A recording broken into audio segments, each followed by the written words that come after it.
नमस्कार, आप देख रहे हैं रफ्तार मीडिया। मैं हूं आपके साथ रिक्शंदा खान। आगे अपने साथ देखेंगे उत्तराखंड की तमाम छोटी बड़ी खबरें विस्तार से, लेकिन उससे पहले नजर डालते हैं इस वक्त की हेडलाइंस पर।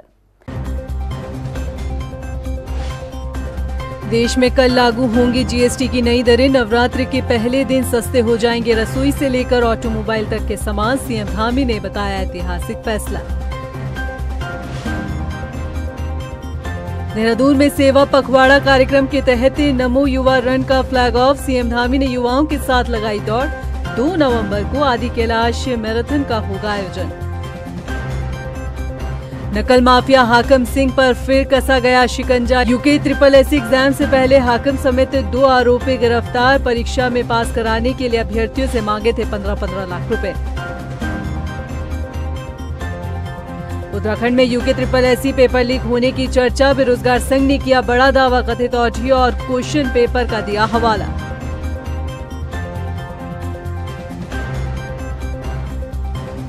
हेडलाइंस के बाद बुलेटिन में खबरें विस्तार से। और बात सबसे पहले कर लेते हैं सूबे के मुखिया पुष्कर सिंह धामी की। देश में 22 सितंबर से जीएसटी की नई दरें लागू होने जा रही है। जीएसटी रिफॉर्म से जुड़े रसोई के जरूरी सामानों से लेकर इलेक्ट्रॉनिक्स, दवाइयां और ऑटोमोबाइल समेत लगभग 375 वस्तुओं की कीमतें कम हो जाएगी। बता दें कि केंद्र और राज्य सरकार की जीएसटी परिषद ने उपभोक्ताओं को बड़ी राहत देते हुए 22 सितंबर यानी कि नवरात्रि के पहले दिन से वस्तुओं और सेवाओं पर कर की दरें कम करने का फैसला लिया है। जीएसटी रिफॉर्म को लेकर सूबे के मुखिया पुष्कर सिंह धामी ने एक बार फिर से प्रदेश की जनता की तरफ से प्रधानमंत्री नरेंद्र मोदी का आभार जताया है। उन्होंने कहा है कि इस फैसले से जनता और व्यापारी वर्ग को खासा लाभ मिलेगा। 22 सितंबर 2025 से जीएसटी की नई दरें लागू हो रही हैं, जिसमें मुख्य रूप से 5% का और 18% का 2 स्लैब हैं। मैं आदरणीय प्रधानमंत्री जी का इस क्रांतिकारी निर्णय के लिए, ऐतिहासिक निर्णय के लिए उत्तराखंड की देवतुल्य जनता की ओर से उनका बहुत आभार व्यक्त करता हूं, उनका धन्यवाद करता हूं। यह उनका एक क्रांतिकारी कदम है, जिससे आम लोगों के साथ साथ मध्यम वर्गीय और हमारे उच्च वर्ग के और सभी लोगों को इसका बड़ा लाभ होने वाला है। बेहद खुशी की बात है कि माननीय प्रधानमंत्री जी के अथक प्रयासों से ये अब हम होते हुए देख रहे हैं। जहां जीएसटी 18% हर चीज़ पर लगती थी, अब वो 18% से घटकर हमारी जो मूलभूत आवश्यकताएं हैं, जिसमें हमारा लोअर मिडिल क्लास है या हमारा मिडिल क्लास है, दोनों ही क्लास के लिए मैं समझती हूँ कि जो 18% जीएसटी है उसको कम किया गया है। और ये जीएसटी संभवतः 5% के आसपास रखा गया है, जो कि बहुत स्वागत योग्य फैसला है। मुख्यमंत्री पुष्कर सिंह धामी ने रविवार को देहरादून में सेवा पखवाड़ा कार्यक्रम के तहत आयोजित नमो युवा रन का फ्लैग ऑफ किया और प्रतिभागियों के साथ दौड़ में हिस्सा लिया। इस मौके पर मुख्यमंत्री पुष्कर सिंह धामी ने आदि कैलाश परिक्रमा रन का फ्लैग ऑफ और लोगों का भी शुभारंभ किया। मुख्यमंत्री ने कहा है कि ये मैराथन केवल एक खेल नहीं, बल्कि युवाओं में ऊर्जा, स्वास्थ्य, अनुशासन और राष्ट्रभक्ति की भावना का प्रतीक है। बता दें कि 2 नवंबर को प्रस्तावित आदि कैलाश अल्ट्रा मैराथन से पहले ये प्रोमो रन का आयोजन हुआ है। 2 नवंबर को गुंजी गांव से आदि कैलाश मैराथन का आयोजन किया जाएगा और विजेताओं को 50 लाख रुपए की पुरस्कार राशि दी जाएगी। लगता है उत्तराखंड में नकल का माया जाल इस कदर फैल चुका है कि अभी वो खत्म होने वाला नहीं है। दरअसल रविवार को यूके SSS का एग्जाम हुआ, लेकिन उस एग्जाम से पहले जो हुआ उसने सबको हैरान कर दिया। नकल माफिया हाकम सिंह की गिरफ्तारी हुई और वो भी फिर से नकल कराने के मामले में। इस घटना ने न सिर्फ 2022 के भर्ती घोटाले को ताजा किया है, बल्कि कई सवाल खड़े कर दिए हैं। यह रिपोर्ट देखिए। उत्तराखंड में फिर बाहर निकला भर्ती घोटाले का जिन। मास्टरमाइंड हाकम सिंह ने फिर कर डाली गुस्ताखी। 15-15 लाख में अभ्यर्थियों से कर डाला सौदा। हाकम सिंह नहीं छोड़ पाया पुराना धंधा। यूके SSS परीक्षा से पहले हुई हाकम सिंह की गिरफ्तारी। एक कहावत आपने जरूर सुनी होगी, चोर चोरी से जाए मगर हेरा फेरी से नहीं। ये कहावत नकल माफिया हाकम सिंह पर सटीक बैठती है। दरअसल उत्तराखंड में रविवार को यूके SSS का एग्जाम कंडक्ट कराया जाता है, लेकिन इस परीक्षा से पहले जो हुआ उसने सबको हैरान कर दिया। मतलब ये कि चर्चित भर्ती घोटाले में लंबे समय तक जेल में रहने वाला हाकम सिंह अपना पुराना धंधा नहीं छोड़ पाया। भर्ती परीक्षा का नाम सुनते ही उसने फिर से नकल कराने की योजना बनाई और परीक्षा पास करवाने के एवज में अभ्यर्थियों से 15-15 लाख रुपए की डिमांड कर डाली। यार इसमें है तो है, पर इसमें वो है 15 लाख रुपए है, इसमें मैंने बोला तो था। अच्छा, कम कुछ हो जाएगा कुछ? अरे कुछ नहीं है भैया, कम कहाँ, कम के चक्कर में तो फंस गए थे लोग, जब ज्यादा लड़के भरे, कम लड़कों में ज्यादा बजट में कर रहे। अच्छा चलो, तो फिर है ना, हाँ, कम लोगों को लेंगे, ज्यादा पैसे खाते, ज्यादा लोग ना भरने पड़े, समझ गए? अच्छा। पहले तो ये काम 12 में होता था, हाँ, लेकिन अब बढ़ा दिया ना। अब ये है कि लड़के ज्यादा नहीं भरने, 2, 4, 5 भरने। हालांकि हाकम सिंह के इरादों से पुलिस वाकिफ थी। पुलिस को जैसे ही हाकम के मंसूबों का पता चला, वैसे ही सख्त नकल विरोधी कानून के तहत उत्तराखंड पुलिस और एसटीएफ ने शनिवार को हाकम सिंह और उसके एक सहयोगी को गिरफ्तार किया। अभी तक जो भी सूचना आई थी उसको सभी को हम वेरीफाई भी करते हैं। इसी तरह की एक सूचना 2 दिन पूर्व जो है प्राप्त हुई थी, जिस सूचना पर यह बात बताई गई थी कि कुछ छात्रों में जो है 12 से 15 लाख रुपए लेकर परीक्षा में पास कराने की बात चल रही है। इसके आधार पर एक संयुक्त टीम देहरादून पुलिस और एसटीएफ की बनाई गई थी। इसके बाद जो है कुछ छात्रों से इसमें जो नंबर आए थे एसटीएफ के पास, उनसे वेरिफिकेशन किया गया और उस वेरिफिकेशन के आधार पर छात्रों से पूछताछ की गई तो एक संदिग्ध नाम बताया गया कि उनका कोई जानने वाला है, वो इस तरह की बातें करता है कि जो 12 से 15 लाख देंगे तो हम इस परीक्षा में आपको पास करा सकते हैं। इसके बाद की जानकारी में जो टीमें लगी तो उसमें जो हाकम सिंह का नाम आया। इसमें जो लड़का था पहले पंकज गौड़ से पूछताछ हुई। उसने बताया कि वो हाकम सिंह के पुराना जानने वाला है और इस कारण से उससे बात करी थी। और हमारे पास अभी वर्तमान में कोई ऐसी चीज़ नहीं, लेकिन जब ऐसे छात्र दिखे उसको इंटरेस्टेड कि कहीं उनको वर्गला कर उनसे कुछ पैसे ले लिए जाए एडवांस में। देखिए, अभी तक ये दोनों लोग जो अभियुक्त हैं, जिनको हिरासत में लिया गया है, इस संबंध में पटेल नगर कोतवाली देहरादून जनपद में अभियुक्त पंजीकृत किया जा रहा है। इसमें इन दोनों के द्वारा कुल 6 छात्रों से बातचीत की गई और अभी किसी भी छात्र द्वारा इनको पैसा नहीं दिया गया और इनके द्वारा ये एक तरीके से प्रयास किया गया इस एग्ज़ाम की शुचिता को भंग करने का। और इसमें ना तो इनके पास कोई सोर्स था और ये इनका प्लान ये था कि हम पैसे ले लेंगे और अगर किसी का सिलेक्शन हो गया तो पैसे रख लेंगे, नहीं तो इनके लौटा देंगे, नहीं तो किसी अगले एग्ज़ाम के लिए कमिट कर देंगे। आपको याद दिला दें कि हाकम सिंह 2022 में हुए भर्ती घोटालों का मास्टरमाइंड था। अधीनस्थ सेवा चयन आयोग द्वारा 2021 में जो भी परीक्षाएं कराई गई थी उसे वो सब रद्द करनी पड़ी, क्योंकि जांच में लगभग सभी परीक्षा, चाहे स्नातक स्तरीय भर्ती परीक्षा हो, ऑनलाइन हुई वन दरोगा भर्ती परीक्षा हो या फिर सचिवालय रक्षक भर्ती परीक्षा, सभी परीक्षाओं में पेपर लीक और घोटाले की बात सामने आई, जिसके बाद उन्हें रद्द किया गया। और जब गहनता से जांच बैठाई गई तो भर्ती घोटाले की परतें खुलने लगी। एक के बाद एक नकल माफियाओं पर मुकदमे दर्ज हुए, जिसमें हाकम सिंह नकल माफियाओं का सरगना पाया गया, जिसकी गिरफ्तारी हुई। मगर 13 महीने बाद जेल से जमानत मिलने पर आरोप लगे कि हाकम सिंह को सत्ता में बैठे नेताओं का संरक्षण मिल रहा है, जिसके बाद मामला कुछ समय तक शांत रहा। लेकिन अब इस घटना ने फिर से हाकम सिंह की वापसी और भर्ती घोटालों को लेकर सवाल खड़े कर दिए हैं। क्या वाकई नकल माफियाओं को किसी का संरक्षण मिल रहा है, जो फिर से हाकम सिंह ने ये गुस्ताखी की है? क्या प्रदेश में नकल माफियाओं के हौसले अभी भी बुलंद है? क्या भर्ती परीक्षाओं में नकल कराने के धंधे पर कभी रोक लग पाएगी या नहीं? क्या कभी भर्ती परीक्षाओं में पारदर्शिता आ पाएगी? ये वो तमाम सवाल है जो फिर से उठ रहे हैं, मगर गारंटी के साथ इनका जवाब देने वाला कोई नहीं है। रफ्तार मीडिया के लिए देहरादून से हिमांशु चौहान के साथ ब्यूरो रिपोर्ट। उत्तराखंड में एक बार फिर से पेपर लीक होने की बात सामने आई है। रविवार को आयोजित किए गए UKSSC का पेपर पहले ही लीक होने का दावा बेरोजगार संघ ने किया है। क्या कुछ पूरा मामला है, आइए इस रिपोर्ट में देखते हैं। इस तरीके से पेपर बाहर आ रहे हैं परीक्षा हॉल से।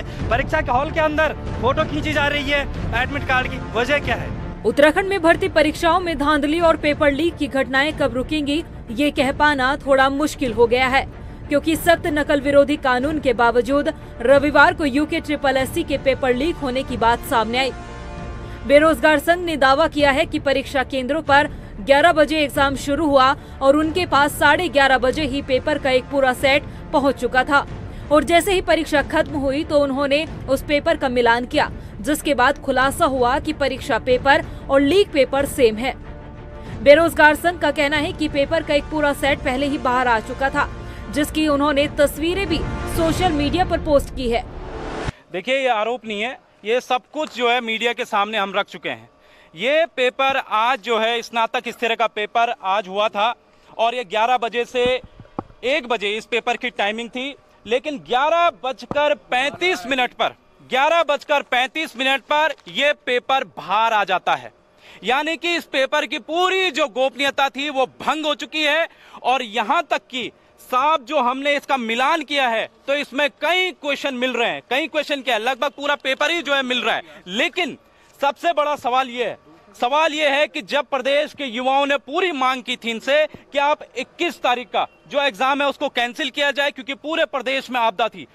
हम जो है मुख्यमंत्री के पास भी गए, हम जो है आयोग के अध्यक्ष के पास भी गए, हम प्रदेश के मुख्य सचिव के पास भी गए, लेकिन किसी ने बात नहीं मानी। और क्या मजबूरी थी आपको 21 तारीख का पेपर करवाने की। और आज जो है 11:35 पर, यानी कि सिर्फ 35 मिनट बाद ही जो है परीक्षा स्थल से, परीक्षा के अंदर से ये पेपर बाहर आ जाता है। अगर आप ये देखेंगे तो इसमें ये देखिए, ये कुर्सी है सेंटर की अंदर और उस कुर्सी के बाहर पिछले हिस्से से जो है इसका पेपर किया जाता है और फिर पेपर को जो है बाहर कर दिया जाता है। अब सवाल ये है, आयोग के अध्यक्ष जीएस मर्तोले जी, अब आप क्या कहेंगे?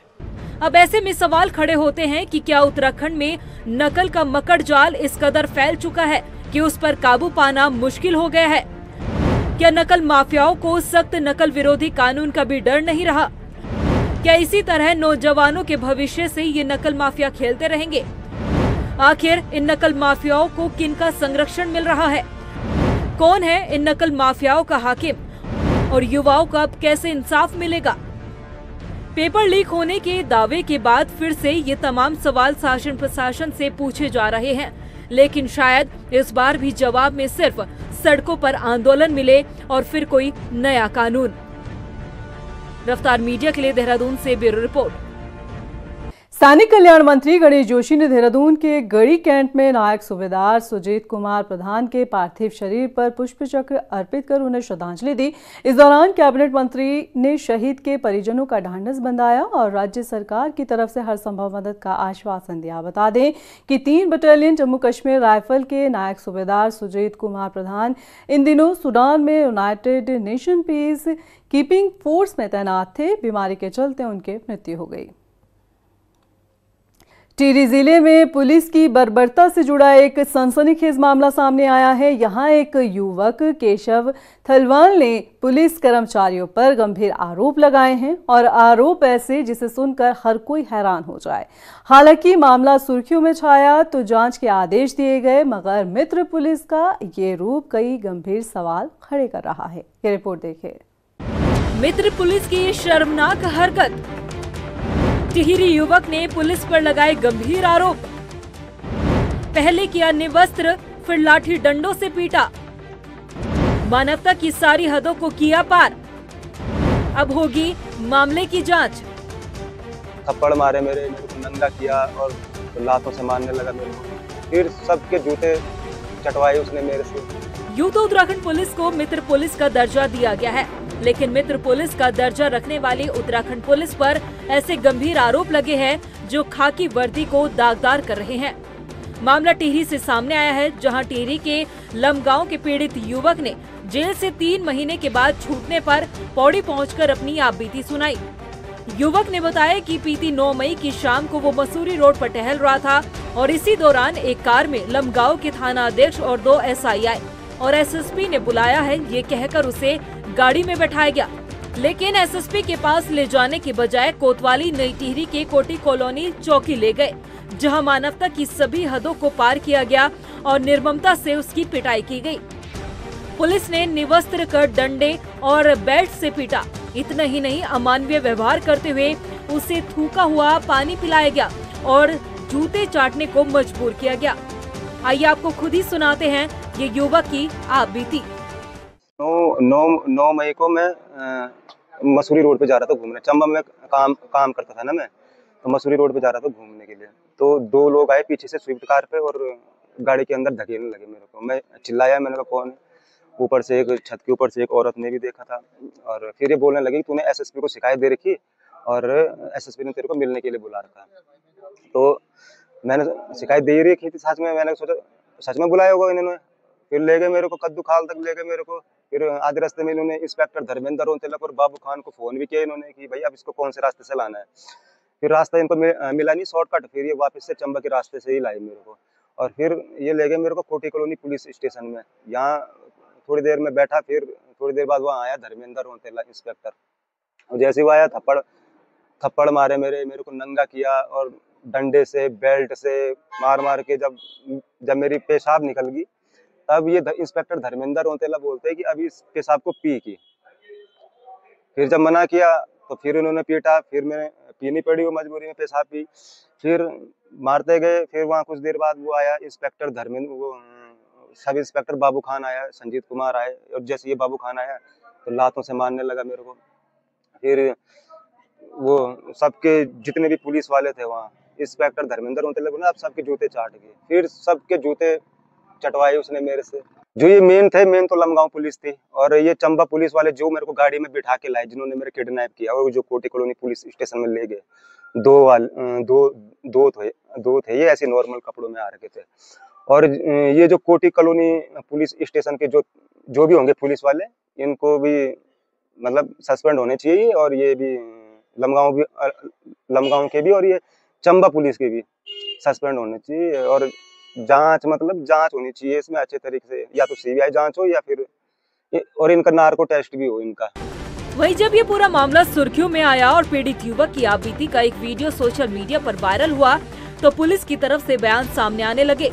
टिहरी के एसएसपी का कहना है कि युवक पर पहले से ही 5 मुकदमे दर्ज है, लेकिन इन आरोपों के बाद पुलिस कर्मियों पर जांच बैठाने के आदेश दे दिए गए हैं।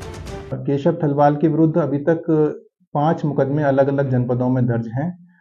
इनका पूर्व में भी इस तरह का इतिहास रहा है कि इनके द्वारा निराधार आरोप पुलिस पर और अन्य व्यक्तियों पर सोशल मीडिया के माध्यम से पूर्व में भी लगाए जाते रहे हैं।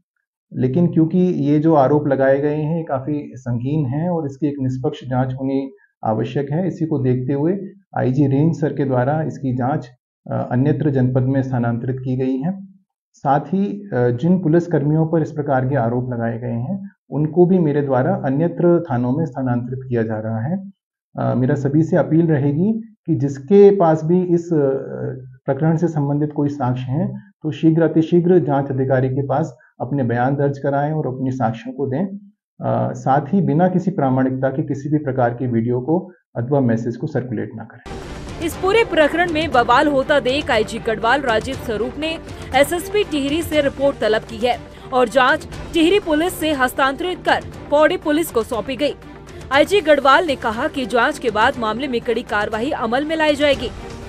देखिए, ये प्रकरण जो है वो सोशल मीडिया के माध्यम से ये संज्ञान में आया था। मामले में जो युवक ने जो आरोप लगाए हैं उसकी गंभीरता को देखते हुए रेंज लेवल से संबंधित जनपद प्रभारी एसएसपी टिहरी को ये निर्देशित किया गया था कि इसकी पूरी गहनता से इसमें जांच करें।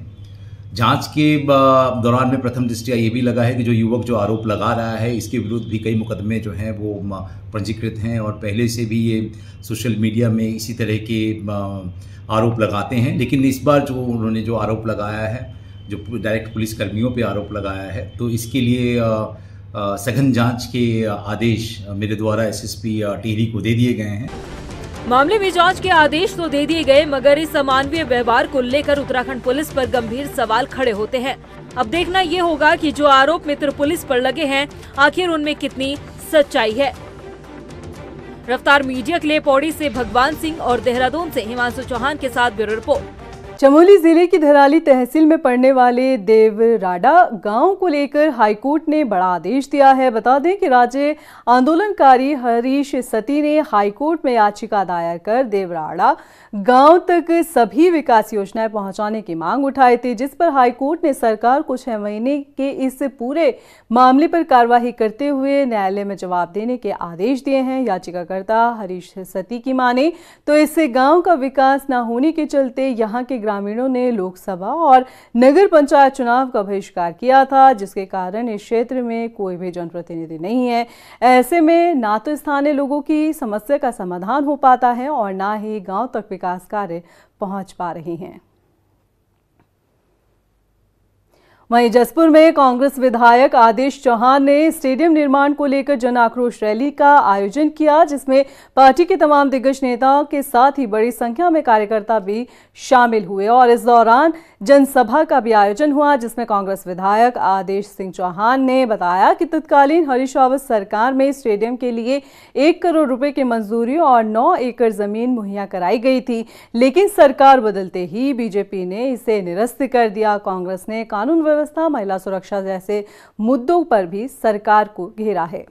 तो आप देखिए, जिस बात को मैंने लगभग 5 साल 6 साल पहले मुद्दा उठाया था कि जसपुर में उधम सिंह नगर में बल्कि कि नशे का कारोबार बढ़ता जा रहा है, इसको रोका जाए।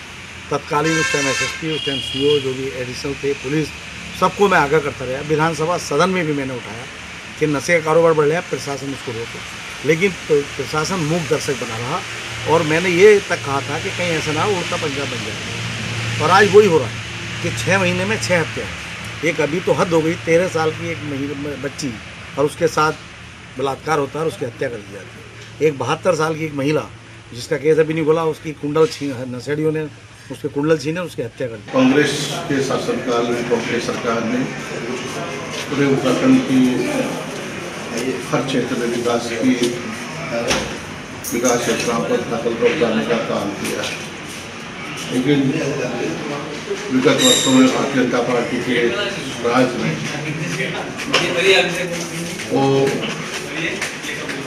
जो विकास का एजेंडा है, जो विकास योजनाएं हैं, तो सीधे बस्ते में भारतीय जनता पार्टी ने डाल दी।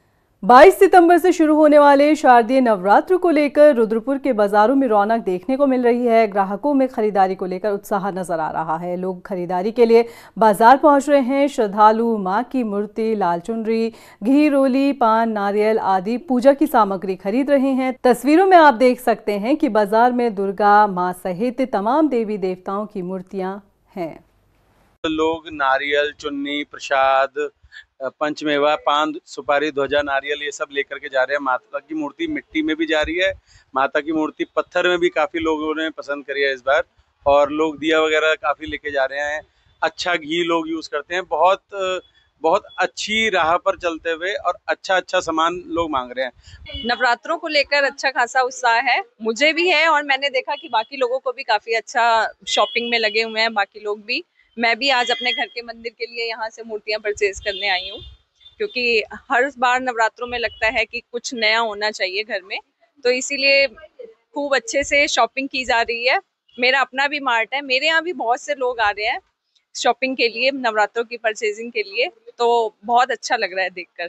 वहीं रुद्रपुर स्थित जिला अधिकारी कार्यालय में बंगाली समाज ने अपनी 4 प्रमुख मांगों को लेकर धरना प्रदर्शन किया। इस दौरान बड़ी संख्या में बंगाली समाज के लोग शामिल हुए और शांतिपूर्ण तरीके से अपनी आवाज को बुलंद किया और समिति के अध्यक्ष दिलीप अधिकारी समेत तमाम प्रतिनिधिमंडल ने जिलाधिकारी को मुख्यमंत्री पुष्कर सिंह धामी के नाम ज्ञापन सौंपा। ज्ञापन में बंगाली समाज को अनुसूचित जाति का दर्जा देने, बंगाली छात्र छात्राओं के लिए विशेष छात्रवृत्ति का आयोजन शुरू करने और शिक्षा प्रणाली में बंगाली भाषा को एक विषय के रूप में शामिल करने का मुद्दा उठाया गया।